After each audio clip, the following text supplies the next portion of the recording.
Magandang umaga dyan sa Pilipinas, magandang gabi dito sa Middle East. Ayan guys, ibalita ko lang sa inyo na natanggap na tayo sa sa in-stream ads. Kanina nagulat ako nagkaroon tayo ng invitation sa in-stream ads. Akala ko magsi-set up ulit tayo ng panibago katulad nung ginawa ko nung mga nakaraan nung naka-apat na beses kasi ako mag-apply ng in-stream ads pare-parehas naman reject, pare-parehas na not approve sa in-stream ads. Kaya kanina akala ko by November 10 pa ako makapag apply ng panibago para sa panglima. Pero November 1 pa lang nagkaroon na tayo ng invitation dito sa in-stream ads at pagka-press ko ng invitation na yun, nakala ko magpipila ulit ako ng katulad ng bank account o kung ano man. Ang nangyari, paka-fill up ko, paka-set up ko, okay na, approve na agad. Bali, ang ginawa ko na lang, tinurn on ko na lang lahat yung mga monetization tools dun sa mga video ko, yung in-on ko yung ads para sa in-stream ads. Bali, apat na beses ako nag-apply ng in-stream ads. Bali, rejected lahat. Yung unang apply ko, wala akong binago sa channel ko. Wala akong tinanggal ng mga video. Lahat. Kung ano yung video na andun, yun pa rin yung nilagay ko, naka-intact siya doon. Di, nangyari, disapprove. Di nung paka-disapprove, ang ginawa ko, nilinis ko muna lahat. Tinanggal ko yung mga video kasi nga may violation pala doon na unoriginal content. Ang ginawa ko, tinanggal ko yung mga video ko na yun. Tapos, naging unoriginal content siya kasi nga, galing siya sa aking isang channel, sa YTC ko. Sa YT channel ko, nanggaling siya doon. Bali, dindownload ko lang. Tapos, nare-upload ko siya doon sa aking, dito sa aking page. Yung pala, bawal. Kailangan mong gawin siya ng panibagong edit. Lagyan mo siya ng panibagong voice over. Kung magbo-voice over ka, dapat lagyan ng panibagong ganon. Ay di, tinanggal ko na yun. Nag-upload ako ng mga panibagong video. Araw-araw pa isa-isa. Kasi bali, 30 days ang aking aantayin bago ulit ako makapag-apply. Di, nag-upload ako pa isa-isa. Minsan, sa araw-araw, isang reels tapos kada linggo, isang video ng long form video. Di dumating ng after 1 month, dumating na yung 1 month. Ang nangyari, rejected pa rin siya yung pangalawa. Sabi ko, ano ba talaga ang mali? Ano bang problema dito sa page ko na to? Bakit hindi siya approve? Then, ang ginawa ko, dinilit ko yung mga video ko na yun. Lagay ako ng mga voice over. Pinalitan ko ng voice over yung salip na yung video, yung pangalang video ko kasi nilagay. Kung ano yung mga usapan doon, yun na yung usapan doon. Di, ginawa ko, dinilit ko muna ulit yun. Tapos, nilagyan ko siya ng panibagong voice over. Tapos, nire-upload ko ulit siya ulit ng weekly. Ganun ang ginawa ko sa pangalawang pagkakataon. Eh di, dumating na naman yung isang buwan. Anong nangyari? Hindi na naman siya na-accept, na-reject na naman siya. Sabi ko, ano ba talaga ang problema? Bakit ganun? Di, ang ginawa ko, dinilit ko ulit yung mga, doon naman sa release, ang dinilit ko naman, doon ako nag-delete kasi nakalagay doon dapat daw ang nandun ay mga original voice, original audio. Tama, original audio dapat yun na nakalagay doon. Di ng aking mga tiniray may mga original audio, tapos yung mga hindi original audio tinanggal ko. E di ayan, ayos na, yun na yung pangatlo.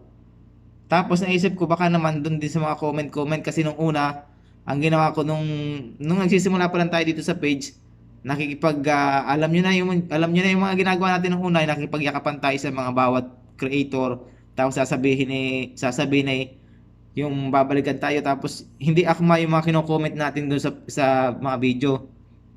Ang ginawa ko, dinilit ko yung mga video na yun, pinuntahan ko yung aking mga post na kauna-unahan pa, pinunta ko sa pinakasimula, dinilit ko yung mga comment, mga video na yun, mga comment na yun, at saka yung mga post ko na tungkol sa yung ginagawa nating yakapan ng mga unang-una pa lang, tinanggal ko yun, dinilit ko yun. Tapos, yun pala, may napanood ako yun sa tutorial, kahit pala i-delete mo yung video na yun, o kaya yung post mo na yun, nandun pa rin yung comment na yun, kaya kailangan mo i-delete yung mga comment na mga na-comment mo pa nung una, yung makikipagbalikan tayo ng yakap, ganun.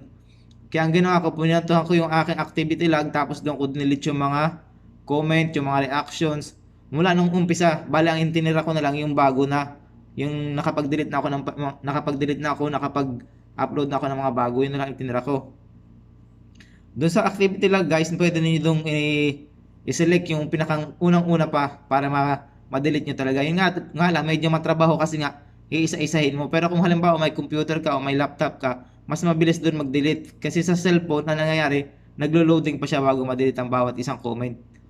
Eh di, ginawa ko, dinelete ko na yung lahat-lahat. Tapos, nung matapos na yung, eto nga, wala pa nga isang buwan, natapos ko na lahat i-delete yun.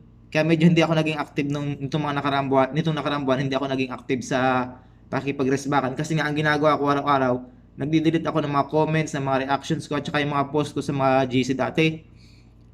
Bali, niretract ko lahat yun, inisa-isa kong i-delete lahat yun. Hindi, ano nangyari na, okay na lahat. Wala, siguro naka 2 linggo siguro ako na halos gabi-gabi ako nagdi-delete ng mga post ko, ng mga comments ko, at saka mga reactions ko araw-araw. Gabi-gabi ko siya dinidelete kada dating ko galing trabaho, magdi-delete ako ng mga reactions na yan. Ay di ayan, natapos na nga yung pagdi-delete ko. Ngayon, bali wala pa siya November 10 kasi nga sabi sa akin sa notification, kailangan by November 10 pa makapag-apply ng panibagong in-stream ads. Kaya ang ginawa ko muna habang wala pang November 10, araw-araw ako nagla-live.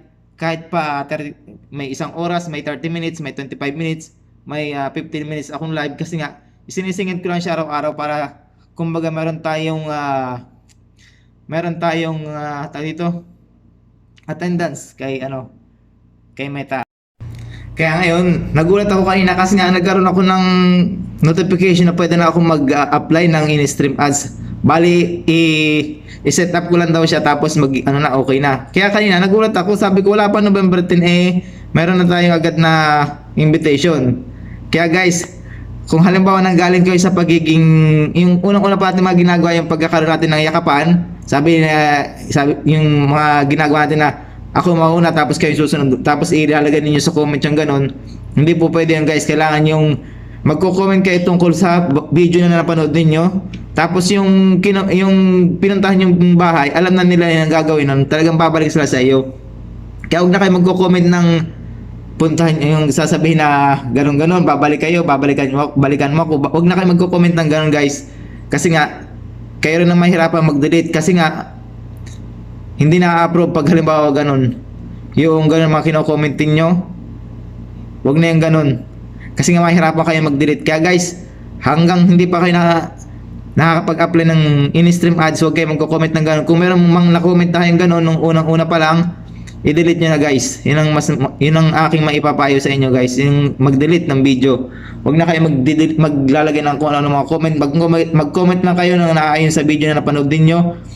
At alam na nung tao nung bahay na yun na ganun ang ating gagawin. Babalikan nila kayo ng magko-comment din sila na naayon sa inyong video para maging safe ang ating pag-a-apply ng in-stream ads para hindi tayo ma-reject. And guys, maraming salamat sa mga sumuporta at saka nanood ng aking video. Bali, yung pala pag halimbawa, at saka isa pa pala guys, kapag halimbawa na-reach na yung 60,000 minutes viewed, tapos na-reject na kayo, huwag na kayo mag-alala na pag nag-delete kayo ng mga videos ninyo, mababawasan pa yung mga oras ninyo. Huwag na kayo mag-alala ng ganun. Hindi mababawasan yung oras ninyo kapag na-reach nakapag-reach na kayo ng 60,000 minutes viewed sa unang pa lang bago kayo ma-reject. Ayun guys, maraming salamat sa inyong panonood at sana suportahan niyo yung aking mga videos, panoorin niyo para naman magkaroon tayo ng makita ninyo yung ads sa aking in-stream ads guys. Ayun guys, maraming salamat sa inyo at mabuhay tayong lahat.